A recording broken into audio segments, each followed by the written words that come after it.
Shalom kekasih-kekasih Tuhan, selamat pagi. Firman Tuhan di dalam kitab 1 Korintus pasal 4 ayat yang ke-7 berkata, "Sebab siapakah yang menganggap engkau begitu penting? Dan apakah yang engkau punyai yang tidak engkau terima? Dan jika engkau memang menerimanya, mengapakah engkau memegahkan diri seolah-olah engkau tidak menerimanya? Siapakah yang menganggap engkau begitu penting?" Kekasih-kekasih Tuhan, pertanyaan tersebut ditujukan oleh Rasul Paulus kepada beberapa orang di dalam jemaat Korintus yang tidak menyadari bahwa apa yang ada pada mereka semata-mata adalah pemberian Tuhan. Orang-orang yang sedang ditegur oleh Paulus ini tidak mengakui bahwa apa yang ada pada mereka adalah pemberian cuma-cuma dari Tuhan, di mana mereka diberi bukan karena mereka sudah baik dan sudah layak menerimanya, tetapi semata-mata karena kemurahan Tuhan. Itulah sebabnya kekasih-kekasih Tuhan, mereka telah merasa bahwa diri dan keberadaan mereka begitu sangat penting, dan karena itu mereka menuntut supaya mereka dihormati dan harus diperlakukan lebih tinggi daripada yang lain, bahkan harus diperlakukan sebagai orang-orang yang keberadaannya sangat penting dan sangat terhormat.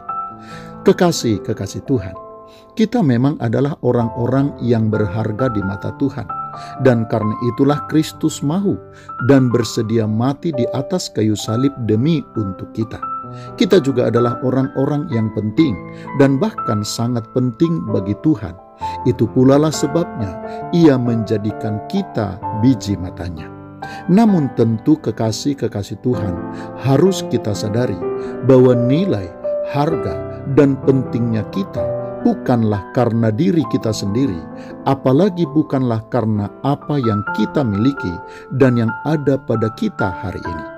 Harta, uang, jabatan, kedudukan, serta status sosial yang melekat pada kita, setinggi apapun itu, tidaklah pernah menjadi ukuran nilai, harga, dan pentingnya diri kita.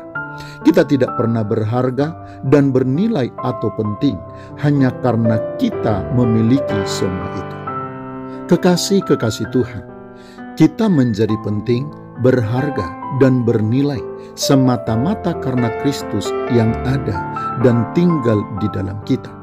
Jika bukan karena Kristus menyelamatkan kita, atau jika bukan karena Kristus berkenan diam di dalam kita, maka kita tidak pernah memiliki harga dan nilai serta tidak pernah menjadi penting. Menyadari hal itu kekasih-kekasih Tuhan, kiranya bukan kita yang menentukan harga dan nilai kita. Kiranya bukan kita juga yang menentukan seberapa penting diri dan kehidupan kita, nilai dan harga, serta seberapa penting hidup dan keberadaan kita. Kiranya hanya ditentukan oleh Allah sendiri dan apa yang sudah diperbuatnya di dalam kehidupan kita. Selamat pagi, Tuhan Yesus memberkati. Shalom.